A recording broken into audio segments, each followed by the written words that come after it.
জনগণ আবার চিন্তা করতেছে কি ব্যাপার, মুহাম্মদ যদি পাগল হয়ে থাকে এত সুন্দর চেহারা কেন, কারণ কি? কোন পাগলের চেহারা এত সুন্দর হতে পারে না।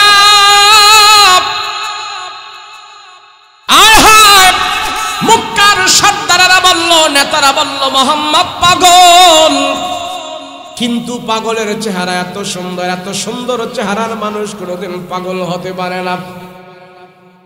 জনগণ এবার চিন্তা করতেছে মুহাম্মদ যদি পাগল হয়ে থাকে তার চেহারাটা ফ্যাকাশে চেহারা থাকবে, পাগলের চুলগুলো আলো আলো, জামা কাপড় ভাড়া সেটা, কিন্তু পাগলের কোন লক্ষণ তো আমরা মুহাম্মদের ভিতরে দেখতে পাই নাই।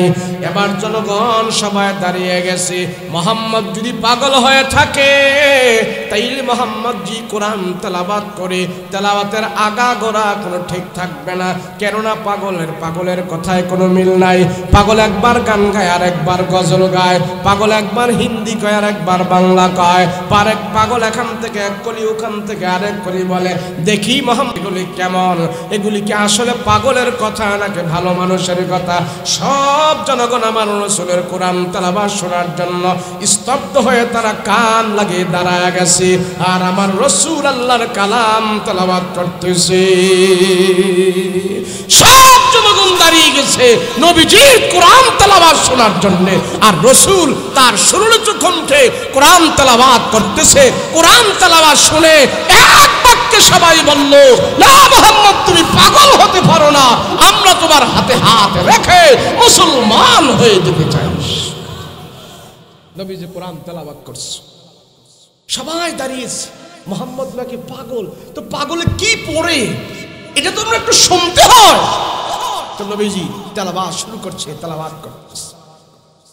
আর রাহমানু আল্লামাল কুরআন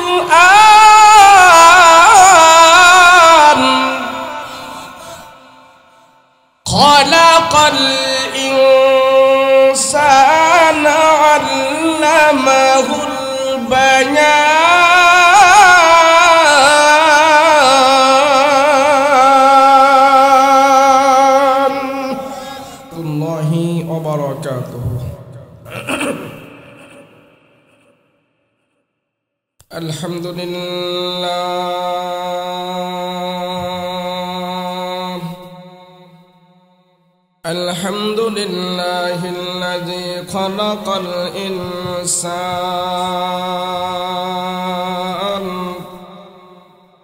ওয়া আল্লামাহুল বায়ান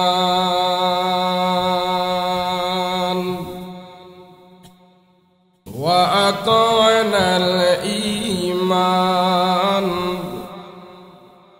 ওয়া খালাকানাল মুসলিমিনা ওয়াল মুসলিমাত।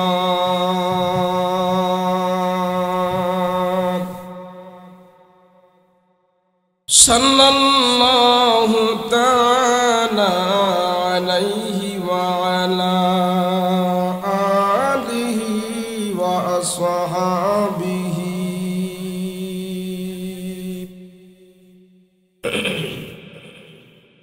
ওয়া আজওয়াজিহি ওয়া আহলি বাইতিহি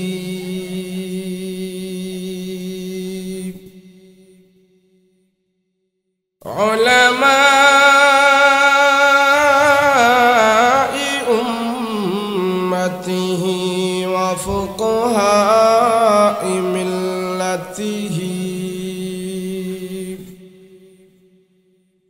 ওয়া নুজাবা'i তরিকতিহি আজমাউন।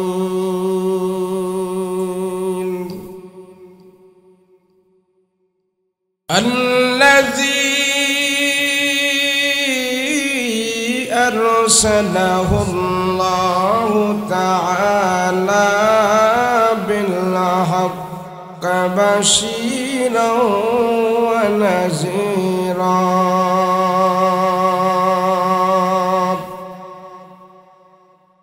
وداعيا إلى الله بإذنه وسراجا سراجا منيرا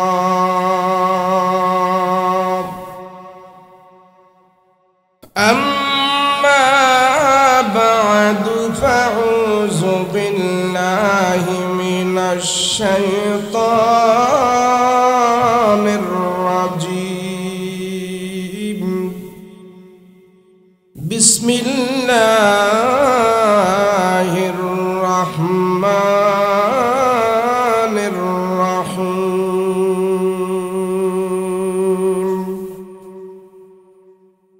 يا أيها الذين آمنوا ادخلوا في السلم كافة ولا تتبعوا خطوات الشيطان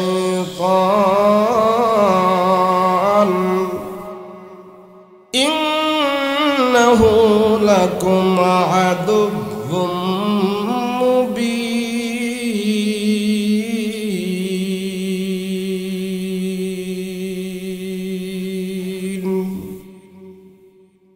قال سيدنا رسول الله صلى الله عليه وسلم الدنيا خلقت لكم وأنتم خلقتم للآخرة أو كما قال النبي عليه الصلاة والسلام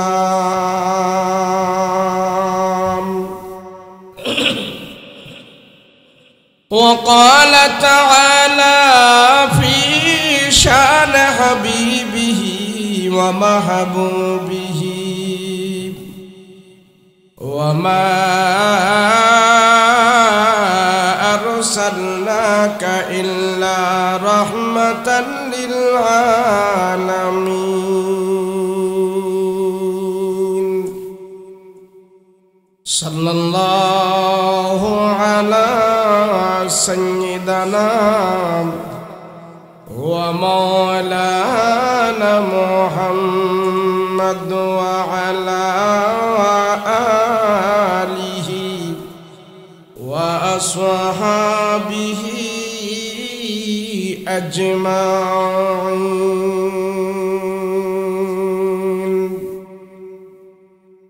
بلغ العلا بكماله كشف الدجى بجماله حسنت جميع خصاله صلى عليه وآله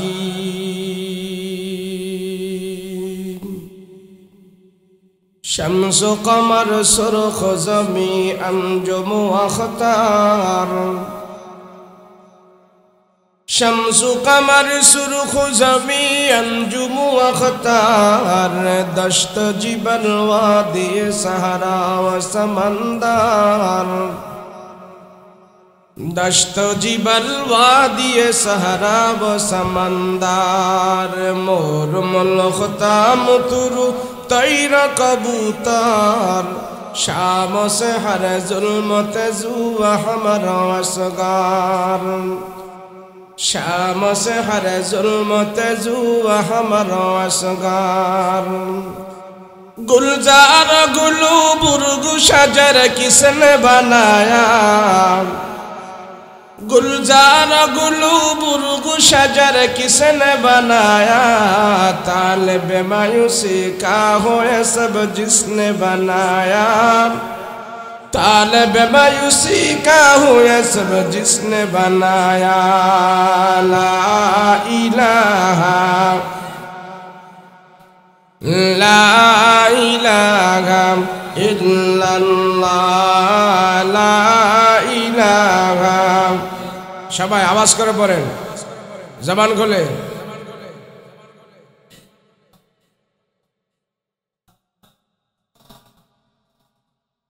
সবাই জবান লাগান আওয়াজ করেন এই জোয়ান আওয়াজ দেন আরো আওয়াজ হইবে লা ইলাহা ইল্লাল্লাহ লা ইলাহা লা ইলাহা ইল্লাল্লাহ লা ইলাহা ইল্লাল্লাহ লা ইলাহা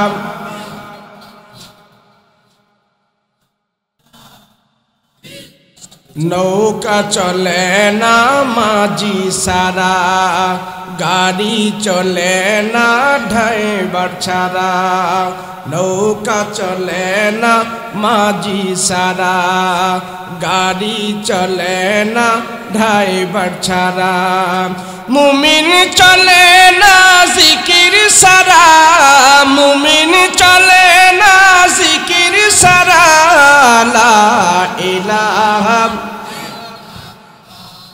লা ইলাহা ইল্লাল্লাহ লা ইলাহা ইল্লাল্লাহ লা ইলাহা লা ইলাহা ইল্লাল্লাহ মুহাম্মাদুর রাসূলুল্লাহ সাল্লাল্লাহু বাইতুল হাবিব দারুল উলুম মাদ্রাসা ও এতিমখানার ছাত্র হাফেজ ছাত্রদের পাগড়ি প্রদান ও পুরস্কার বিতরণ উপলক্ষে তাফসীরুল কোরআন মাহফিল আজকের মাহতি মাহফিলের শ্রদ্ধাভাজন সভাপতি হাজী মোহাম্মদ মফিজউদ্দিন সাহেব, প্রধান অতিথি জনাব মোহাম্মদ শাহানশাহ খান বুলবুল সাহেব, সম্মুখ উপবিষ্ট দিনদার মুত্তাকি পরহেজগার ভাইয়েরা, পর্দার অন্তরালে অবস্থানরত আমার শ্রদ্ধেয় মা বোনেরা, আল্লাহ পাকের দরবারে কালেমাত শুকর আদায় করছি। জবান খুলে দিল থেকে আওয়াজ করে বলি আলহামদুলিল্লাহ। জোরে বলেন আলহামদুলিল্লাহ, আরো আওয়াজ করে বলেন আলহামদুলিল্লাহ। আপনাদের আওয়াজে বোঝা যায় মাহফিলে আপনারা একবার অসুখ বিসুখ নিয়ে বসে রয়েছে,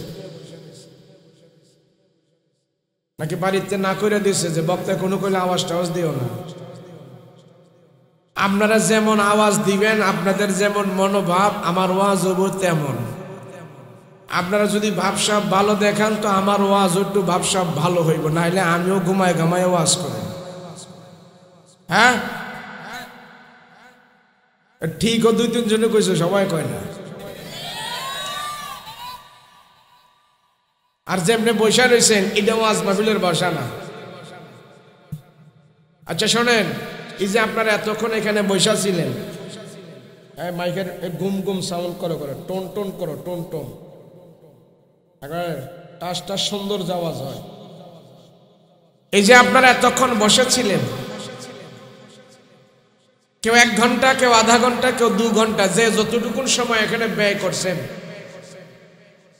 আপনাকে লাভ হয়েছে কি আর লস হয়েছে কি আমার একটু কম দিই।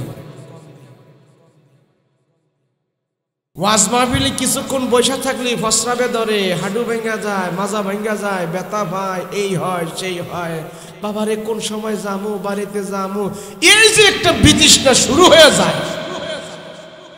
শাস্ত্র গিয়ে বসে থাকলে 1 কাপের জায়গায় 5 কাপ খায়, 1 ঘন্টার জায়গায় 3 ঘন্টা ব্যয় করে, হেনে পাওটাও ঠ্যাং ব্যাং ব্যথা করে না। কথা কোন ঠিক কিনা? গেছে 1 কাপ চা খাওয়ার নিয়তে, এখনকে 5 কাপ খাইয়া ফেলছে, এখনো শাস্ত্র তাইতে মনে চায় না। আর ওয়াজ মাহফিলে আসলে 1 বক্তার ওয়াজ শুনলে ঠ্যাং হাত ব্যথা শুরু করে, প্রস্রাবে ধরে, পায়খানায় ধরে। 1 ঘন্টা ওয়াজ শুনি আপনাকে প্রস্রাব পায়খানা ধরে, আমরা তো 2 ঘন্টা ওয়াজ কইরা আমাকে প্রস্রাবে ধরে না। ব্যাপারটা কি? 1 ঘন্টা ওয়াজ শুনি আপনারা করবেন হুজুর প্রস্রাবে যাবো, পায়খানায় ধরছে। আজ পর্যন্ত কোনো বক্তারে পাইছেননি 2 ঘন্টা বক্তায় বয়ান করে বলছে যে আপনারা বহেন, 2 ঘন্টার পরে আমার প্রস্রাবে ধরে গেছে গা। এমন বক্তা পাইছেন? তো আমরা তো বহুত শ্রোতা পাই, 1 ঘন্টার পরে 1 ঘন্টা ওয়াজ শুনে এই বেটার প্রস্রাব ধরে যায়, কারণটা কি? মাশাআল্লাহ মাশাআল্লাহ। আচ্ছা এই মুরব্বী এসারে পরে বইছি, আরো 3 ঘন্টা থাকতে পারবো, তাহলে আমার এই বাজারে যদি থাকতে পারে জুয়ান হুলাবেন তো নাড়াছাড়া না করার কথা। কথা বলেন ঠিক কিনা? এখানে 1 ঘন্টা কেউ বসেন, 2 ঘন্টা কেউ বসছেন, কেউ যদি আধা ঘন্টা বসে, কেউ যদি 1 ঘন্টা বসে, সর্বপ্রথম যেই লাভটা হইল সেই লাভটা হইল আমার আপনার 50, 60, 70 বছরের হায়াত থেকে আজকের মাহফিলের 1 ঘন্টা আল্লাহর দরবারে গুনাহমুক্ত হয়ে পৌঁছে। বলেন এখানে বৈশা কি আপনারা কেউ গুনাহ করছেন? পিছনের হারা মনে বিড়ি টিড়ি খাইছে, বিড়ি টিড়ি খাইছেন বইয়া এনে? গুনাহ হয়েছে? কোনো খারাপ কাজ করছেন? কোনো হারাম করছেন? তাহলে 1 ঘন্টা 2 ঘন্টা এখানে বৈশা ছিলেন, সর্বপ্রকারের গুনাহ থেকে আপনি হেফাজত ছিলেন। কথা বলেন ঠিক কিনা? এখান থেকে বাইরে যাইবেন, কেউ বিড়ি খাইব, কেউ টিভি দেখবো, কেউ মোবাইল চালাইব, কেউ গীবত গাইব, কেউ বদনাম গাইব, কেউ এটা করবো, কেউ সেটা করবো। কিন্তু এখন আমরা সবাই এক কাজ করতেছি। কথা বলেন ঠিক কিনা? সবাই এক কাজের ভিতরে আছে, কি গুনাহমুক্ত সময় আমরা এখানে ব্যয় করতেছি। আমাদের দ্বারায় মাহফিলে বসে কোনো গুনাহ হচ্ছে না। কথা বলেন ঠিক কিনা?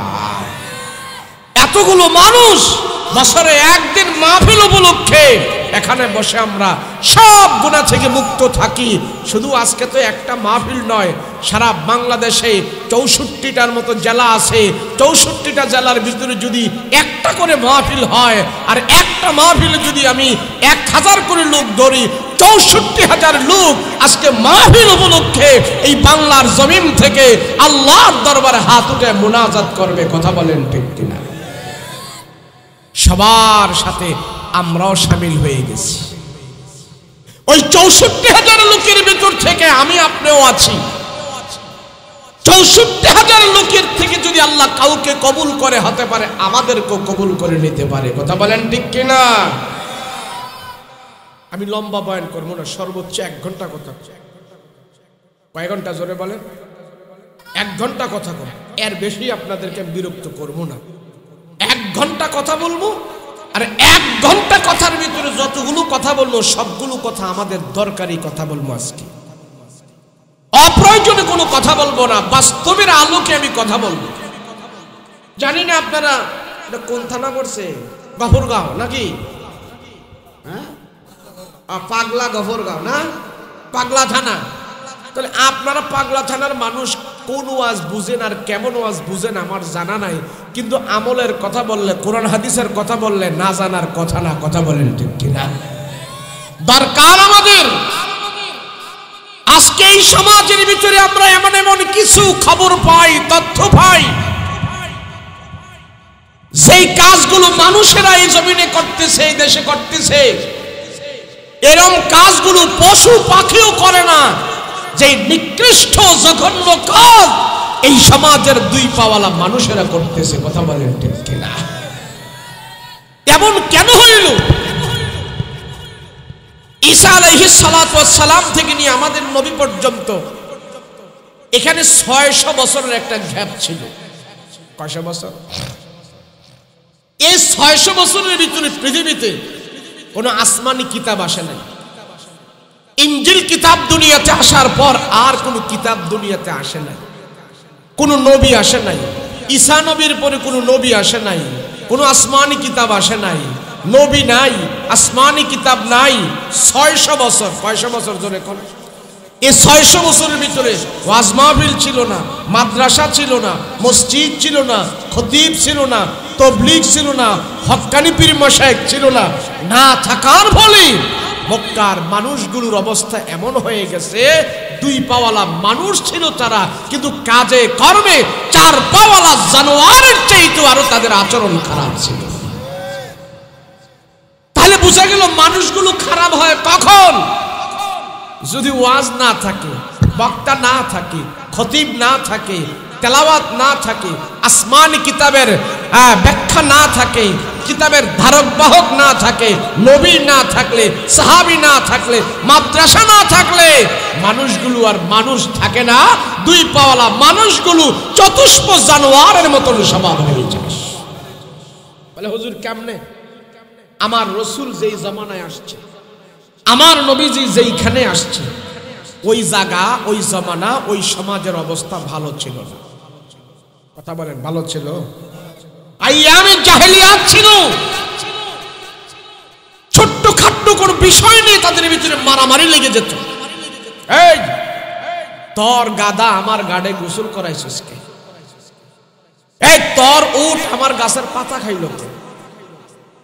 তোর ঘোড়া আমার পুকুরে পানি খাইল কে?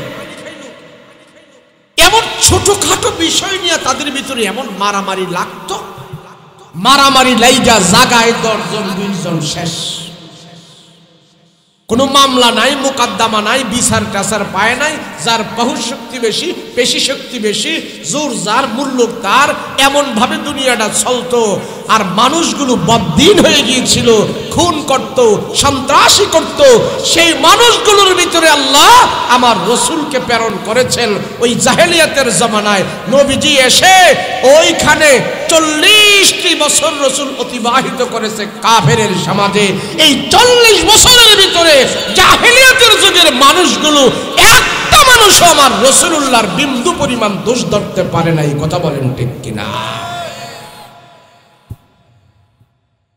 আবু জাহেল, উকবা, শাইবা, আবু লাহাব এরা সবাই ছিল, সবাই ছিল, আমার রসুলও ছিল। কিন্তু মক্কার মানুষের কাছে আমার রসুল ছিলেন 1 নম্বরের মহব্বতের মানুষ।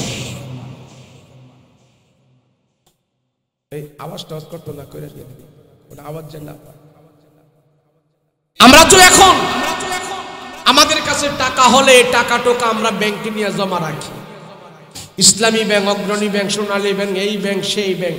তখনকার জমানার মানুষের আমানত, ধন দৌলত, রূপা, চাঁদি, মণি, মুক্তা, দিনার, দিরহাম এগুলির রাখার জন্য নিরাপদ কোনো ব্যাংক ছিল না।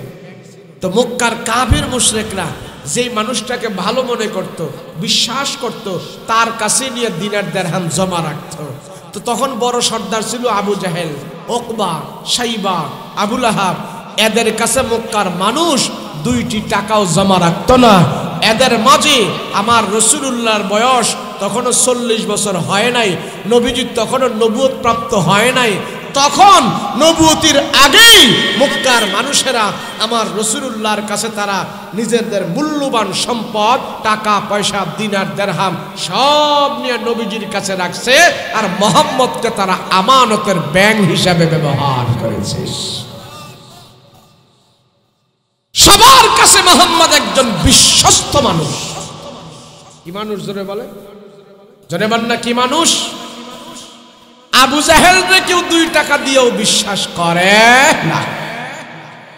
কেন? আবু জাহেলের এক নাম ছিল আনিস গ্রুপের সভাপতি। আপনাদের দেশে এমন আসেনি আনিস গ্রুপের সভাপতি? আসেনি? চিনেন আপনার আনিস গ্রুপ কারে কয়?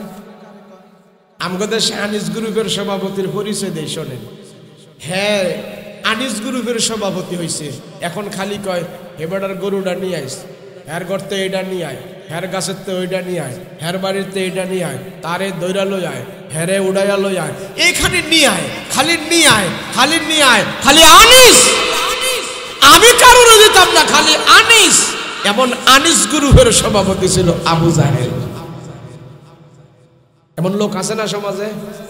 খালি হেড্ডা দি, হেড্ডা নিয়ে আয়, হেড্ডা নিয়ে আয়, হেড্ডা নিয়ে আয়, সাঙ্গা পাঙ্গ চট্টা বট্টা সব লাগাই দিছে। 2 দলে মারামারি লাগাই দিছে। হেতে ঘুষ লই আয়, হেতে 20,000 লই আয়, হেতে 30,000 লই আয়। এমন আছে না? না নাই? তা আবু জাহেলের স্বভাব ছিল এমন, খালি আনিস, খালি আনিস। আমি কারোরে দিতাম না। আর আমার রাসূলুল্লাহ সাল্লাল্লাহু আলাইহি ওয়াসাল্লাম নিজের কাছে নাই, এরপরও মানুষের কাছে মানুষের কাছ থেকে আনে নাই। রাসূল যা পারছেন সব মানুষের কাছে রাসূল তাদেরকে সাহায্য করেছে, তাদের আমানত ঠিক রেখেছে। নবীজি সবাইকে বিলায়া দিছে, কারণটা কোনোদিন আনে নাই। কথা বলেন ঠিক কিনা? যাক, মক্কার জাহালাত দূর করার জন্য আল্লাহ পাক রব্বুল আলামিন আমার রাসূলকে নবীজির উপরে ডরাইতেছেন নাকি? ভয় পাইতেছেন? আপনারা যাইবেন কয় মাইল দূরে? 10 মাইল দূরে কেউ যাইব? 5 মাইল দূরে কেউ যাইবেন? আমি যাবো কয় মাইল দূরে? তা আমি তো এখান থেকে ঢাকা যাবো অন্তত পক্ষে তো 70-80 কিলো তো হইব। কথা কয় না কে? তাহলে আপনারা ডরান কে? ডরালে তো আমি এনে ডরাবো। আমি বহুত দূরে যাব, আপনারা কাছে চলে যাবেন, না যেতে মাদ্রাসায় ঘুমাইবেন, কোনো ডর নাই। আল্লাহ রহম করেছেন, যেই বৃষ্টি ঢাকায় হয়েছে, আমি ফোন করে বললাম ভাই এখানটা এত বৃষ্টি কেমনে আমু, আরো মাহফিল ছিল আমার ওটি বন্ধ হয়ে গেছে। তো কয় না আমাকে এখানে বৃষ্টি নাই, আল্লাহ রহমত দিয়া দিছে, এখানটা সূর্য উঠে গেছে। তো আল্লাহ যে এই পরিবেশটা আমাদেরকে দিয়া দিল, এটা আমাদের জন্য সুবর্ণ সুযোগ। কথা বলেন ঠিক কিনা? কথা বলেন ঠিক কিনা? আমি মুসাফির মানুষ, আমি যদি আপনাদের জন্য দোয়া করি, আল্লাহ রসুল বলেন মুসাফিরের দোয়া আল্লাহ কবুল করে। আমি আপনাদেরকে নিয়ে দোয়া করবো, রাজি আছেন ইনশাআল্লাহ? বলেন রাজি আছেন দোয়া করতে? আল্লাহ কবুল করেন, বলেন আমিন। আল্লাহ মুক্কার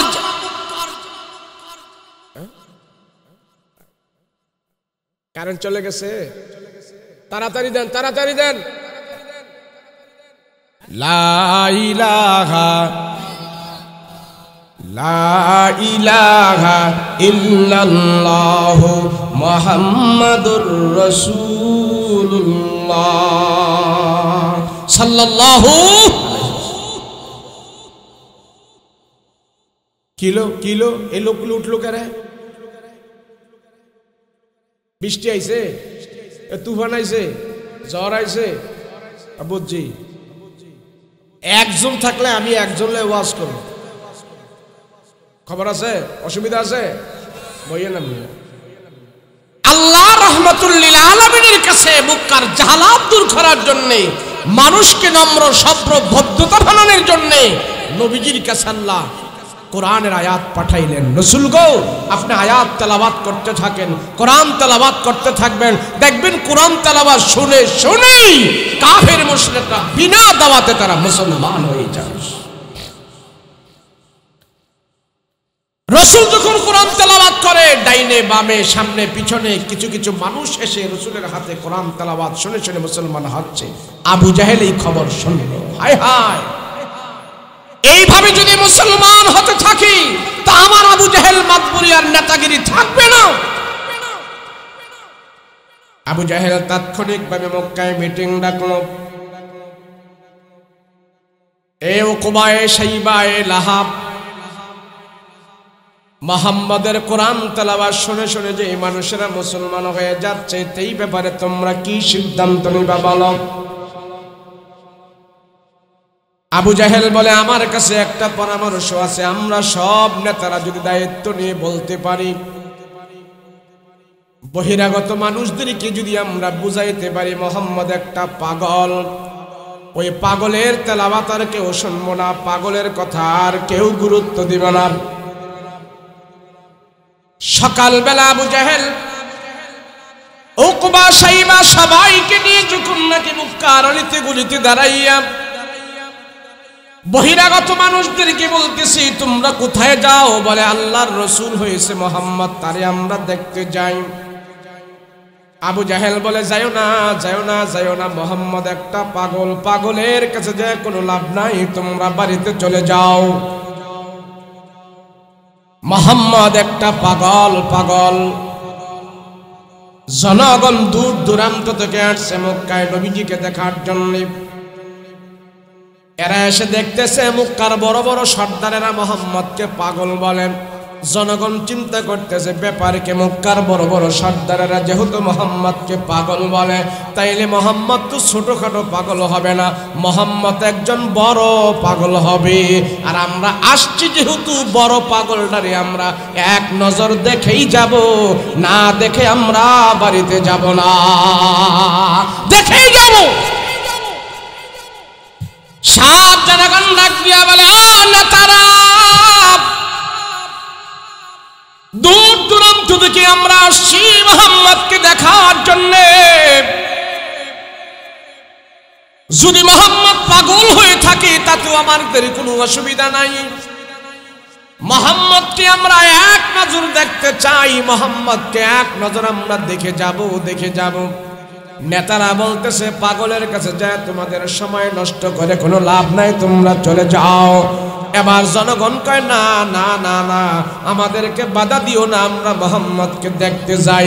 নেতাদের কথা ওভারটেক করিয়া মোহাম্মদকে দেখার জন্য আসছে নারী পুরুষ জুয়ান বুড়া করা ছোট বড় সবাই তারা খানা কাবার ভিতরে ঢুকে গেছে। ঢুকে আবার নবীজিকে খুঁজতেছে, মোহাম্মদ কোথায় কোথায়। খুঁজতে খুঁজতে যে পয়গম্বরকে যে তারা পাইলেন, আমার নবী রহমাতুল লিল আলামিন আল্লাহর কালাম হাতে নিয়ে খানা কাবার সামনে বসে বসে তেলাওয়াত করতেছে।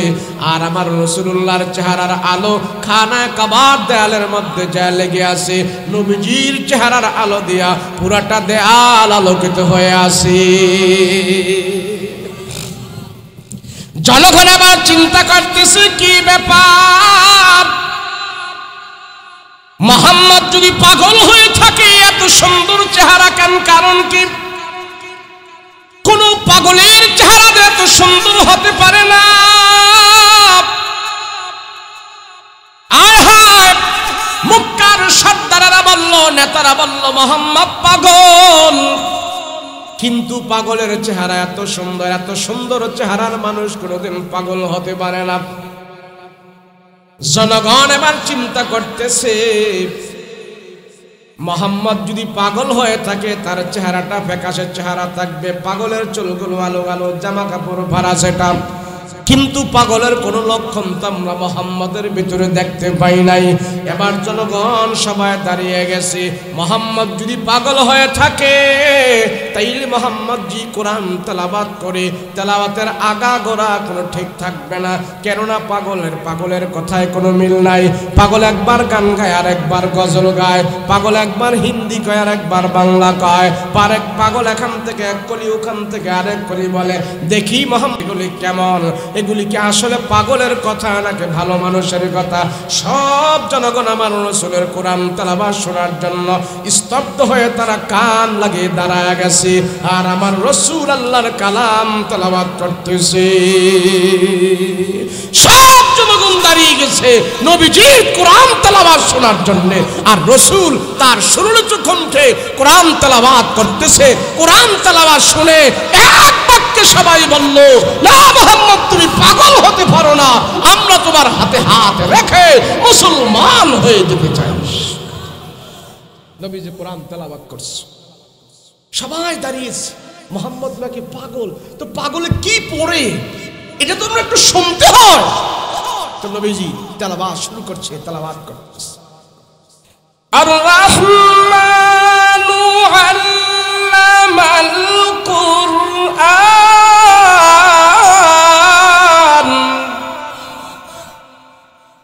খালাকাল ইনসানা আল্লামাহুল বায়ান।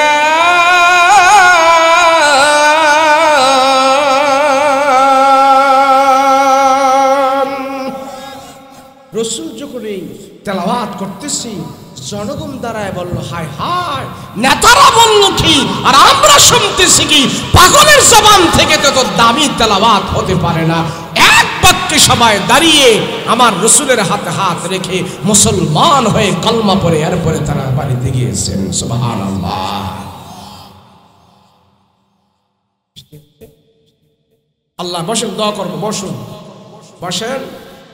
আমি ভিজবো না, আপনাকেও ভিজাইতে দিব না। আল্লাহ যা করে আমাদের জন্য সব ভালো করে, কথা বলেন ঠিক কিনা? রাসূল পাক সাল্লাল্লাহু আলাইহি ওয়াসাল্লাম কোরআন তেলাওয়াত করছে, আর সেই কোরআনের মারকাজ আপনারা এখানে গঠন করেছেন, কথা বলেন ঠিক কিনা? এই কোরআনের মারকাজের সাথে সম্পর্ক থাকতে হবে, সম্পৃক্ত থাকতে হবে। আমাদের যা আসে করে না আসুক, যা কিছু হোক আর না হোক, গরিব হই ধনী হই, কোরআন আমাদের জন্য সবচেয়ে বড় সম্পদ। আজ পর্যন্ত এই পৃথিবীর বুকে কোরআনের মতো কোনো বই নাই। জানেন, বর্তমানে বাংলাদেশের ভিতরে 2 লক্ষের উপরে কোরআনের হাফেজ আল্লাহ তৈরি করে দিয়েছে। এই বাংলাদেশে বর্তমানে কয় লক্ষ কোরআনের হাফেজ আছে? 2 লক্ষের উপরে কোরআনের হাফেজ আছে এই বাংলাদেশে। সৌদি আরবে 2 লক্ষ কোরআনের হাফেজ নাই। কোন দেশে পৃথিবীর কোথাও 2 লাখ কোরআনের হাফেজ নাই। আলহামদুলিল্লাহ বাংলাদেশে জীবন্ত কোরআন আমার আপনার সন্তানদের থেকে বাছাই করে করে আল্লাহ 2 লক্ষ কোরআনের হাফেজ এই বাংলাদেশে তৈরি হয়ে গেছে। সুবহানাল্লাহ। তাহলে এটা কি বাংলাদেশের জন্য বরকত? কথা বলেন বরকত? অবশ্যই বরকত। এই কোরআন তেলাওয়াত এটা আমার আপনার ঘরে বাজতে হবে। এই কোরআন তেলাওয়াত আমার আপনার জবানে থাকতে হবে। নবীজি মক্কার জাহালাত দূর করার জন্য সর্বপ্রথম রাসূল কোরআন তেলাওয়াত করছে, ব্যাখ্যা করে নাই, বিশ্লেষণ করে নাই, তাফসীর করে নাই, ওয়াজ করে নাই। আগে রাসূল তেলাওয়াত করেছে, আর তেলাওয়াত শুনে শুনে কালেমা পড়ে তারা মুসলমান হয়ে গিয়েছেন। সুবহানাল্লাহ। আবু জাহেল আবার চিন্তা করলো, এইভাবে যদি মুহাম্মাদের কোরআন তেলাওয়াত শুনে শুনে যদি মানুষ মুসলমান হয়ে যায়, আমাদের নেতাগিরি থাকবে না, আমাদের মাতবুরি থাকবে না। মুহাম্মাদের কোরআন তেলাওয়াত বন্ধ করতে হবে। এখন নিজেরা ডাইরেক্ট বলে মানুষদেরকে আর কোরআন থেকে দূরে সরাইতে পারে না। আবু জাহেলকে একটা দালাল ভাড়া করিল। তো আবু জাহেল এক দালাল ভাড়া করছে। মক্কায় তখন সবচেয়ে বড় জাদুঘর ছিল, ওই জাদুঘরকে ভাড়া করে এনেছে। জাদুঘর, মুহাম্মাদের বিরুদ্ধে যে তুই মক্কায় সব মানুষের কাছে বলবি মুহাম্মদ যেগুলি তেলাওয়াত করে এগুলি সব জাদুর মন্ত্র, তোমরা কেউ বিশ্বাস করবে না। এমন কথা যখন বলা শুরু করেছে, বলছে জাদুঘর কয় ঠিক আছে আমি যা বলবো। জাদুঘর আমার রাসূলকে জাদুঘর বলার জন্য খানায় কাবার ভিতরে ঢুকছে। ঢুকে আবার দেখতেছে আমার রাসূল আল্লাহর কালাম তেলাওয়াত করতেছেন। কালাম তেলাওয়াত করতেছে। জাদুঘর চিন্তা করলো মুহাম্মাদের এত কাছে কোনোদিন আসে নাই, মুহাম্মাদের এত কাছে এসে মুহাম্মদকে কোনোদিন দেখি নাই। আজকে যেহেতু চলে আসছি, তাহলে এখন মুহাম্মাদের কোরআন তেলাওয়াত একটু ভালো করে শুনেই দেখি মুহাম্মদ এগুলি কি তেলাওয়াত করে। আলহামদুলিল্লাহ, এক্ষুনি দোয়া করো। বেশি হচ্ছে হালকা, এক্ষুনি দোয়া করো। শেষ। আল্লাহর রাসূল যখন কোরআন তেলাওয়াত করতেছে, জাদুঘর এসে আমার রাসূলের পাশে দাঁড়িয়েছেন। জাদুঘর চিন্তা করলো মুহাম্মাদের তেলাওয়াতগুলো একটু শুনে দেখি না। আর রাসূল তেলাওয়াত করতেছে, দীর্ঘক্ষণ পর্যন্ত তেলাওয়াত করার পর নবীজি যখন এইভাবে ঘাড় উঠাইলেন, উঠায় দেখতেছেন নবীজির পাশে লম্বা একটা লোক, তার চোখ থেকে পানি টপ টপ করে গড়ে গড়ে পড়তেছেন। সুবহানাল্লাহ। তো সে জিজ্ঞেস করলো, রাসূল তুমি কাঁদো কেন? মুহাম্মদ, আসছিলাম তোমার বিরুদ্ধে অপবাদ দেওয়ার জন্য। আমি যখন তোমার কোরআনের তেলাওয়াত শুনেছি, এই কোরআনের তেলাওয়াত শোনার পর আমার দিল থেকে কুফরি মন্ত্রগুলো ধুয়ে মুছে পরিষ্কার করে এক্ষুনি তোমার কোরআনের নূর আমার দিলের ভিতরে ঢুকে গেছে। আমি এই মুহূর্তে সিদ্ধান্ত নিয়েছি তোমার হাতে হাত রেখে আমি মুসলমান হয়ে যাব। যাই হোক, এই আল্লাহর কোরআন আপনাদের এখানে কোরআনের মারকাজ হয়েছে, আপনারা খুশি না বেজার? বলুন খুশি না বেজার? তাহলে এটা ধরে রাখবেন আপনারা।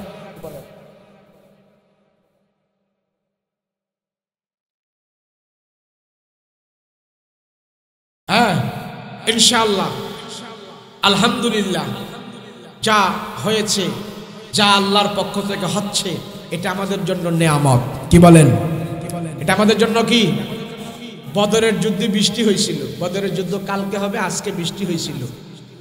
তো কাফেররা সবাই খুশি হয়েছে, মুসলমান করে সব ডাবায় ফেলবো।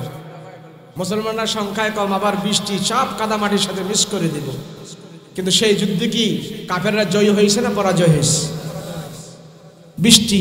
তা আমরা বৃষ্টি দেখে মন খারাপ করবো না তো। বৃষ্টি দেখে আমরা মনে করবো আল্লাহর পক্ষ থেকে রহমত। এই মাদ্রাসার জন্য এটা রহমত, এই মাদ্রাসার জন্য বিজয়, আমাদের জন্য বিজয়। কথা বলেন ঠিক কিনা? সবাই ইস্তিগফার করে আস্তাগফিরুল্লাহাল্লাযী লা ইলাহা ইল্লা হুয়াল হাইয়ুল কাইয়্যুম ওয়া আতুবু ইলাইহি লা হাওলা ওয়ালা কুওয়াতা ইল্লা বিল্লাহিল আলিয়্যিল আযীম। আল্লাহুম্মা সাল্লি আলা সাইয়্যিদিনা নবিয়ানা শফিয়ানা হাবিবানা মাওলানা মুহাম্মদ সাল্লাল্লাহু তাআলা আলাইহি ওয়া আলা আলিহি ওয়া আসহাবিহি আজমাইন। আল্লাহুম্মা আমিন। ربنا ظلمنا أنفسنا وإن لم تغفر لنا وترحمنا لنكونن من الخاسرين। রব্বুল আলামিন, এই আয়োজন তুমি কবুল করে নাও, এই মাদ্রাসা কবুল করে নাও।